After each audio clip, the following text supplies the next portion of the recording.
पश्चिम बंगाल की राजधानी कोलकाता में उस वक्त हड़कंप मचा जब यहां के एक बड़े कपड़ा गोदाम में भीषण आग लगी। सामने आई तस्वीरों में आग भयावह दिखी। गोदाम में कपड़े रखे हुए थे। आग लगने से गोदाम में अफरा तफरी मच गई।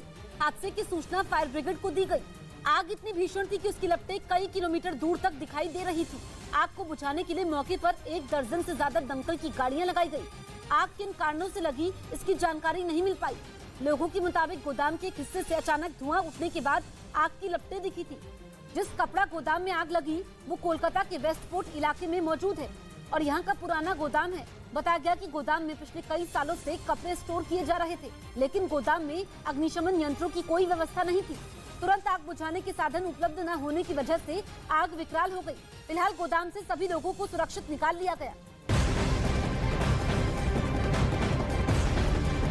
इस वक्त की ब्रेकिंग न्यूज बता दें, कोरोना को ये अपने गांव से ही बिजनेस करके 100 करोड़ से भी ज्यादा का बिजनेस करते हैं। क्या आपको भी गांव से ही बिजनेस करना है? तो फ्रीडम ऐप को अभी डाउनलोड कीजिए। स्वास्थ्य मंत्री मनसुख मांडविया आज बैठक करने वाले हैं। अंतर्राष्ट्रीय और घरेलू हवाई अड्डे पर बचाव के लिए किस तरह कदम उठाए जाए, विदेश से आने वाले यात्रियों के लिए नियमों पर चर्चा होगी। कोविड-19 के नए वेरिएंट को लेकर के विशेषज्ञों की राय भी ली जाएगी। स्वदेश लौटने वाले भारतीयों के संबंध में नियम पर भी चर्चा होगी। देश में कोविड-19 के मौजूदा वेरिएंट और हालात पर चर्चा होगी, क्योंकि जिस तरह की स्थिति चीन में बनी हुई है वो खतरे की घंटी है। मेरे सहयोगी रवि सिंह इस वक्त फोन लाइन पर मौजूद है। रवि, स्वास्थ्य मंत्री की बैठक काफी महत्वपूर्ण हो जाती है। कोरोना के किन किन बिंदुओं पर चर्चा होगी?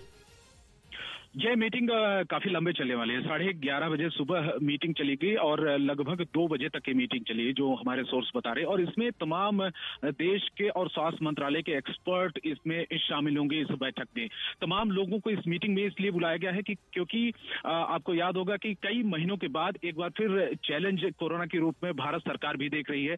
चाइना, अमेरिका और इसके अलावा ब्राजील, जापान, इन देशों में कोरोना के केस बहुत तेजी से बढ़े हैं। और खास करके चाइना में जो स्थिति हुई है भयावह, क्योंकि ये कहा जाता है कि एक देश में स्थिति जब खराब होती है तो उसका असर दूसरे देशों में भी हो सकता है।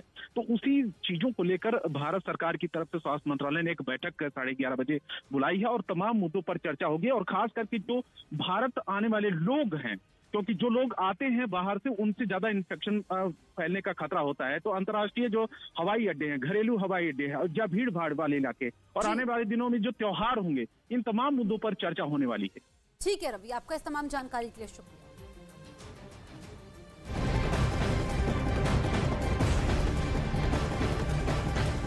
एलएसी पर चीन से तनातनी के बीच चीनी सामानों का बहिष्कार किया जा रहा है। आज chamber of trade and industry चीनी सामानों की होली जलाएगा। करीब सुबह 11 बजे करोल बाग में चीनी सामानों की होली जलाई जाएगी।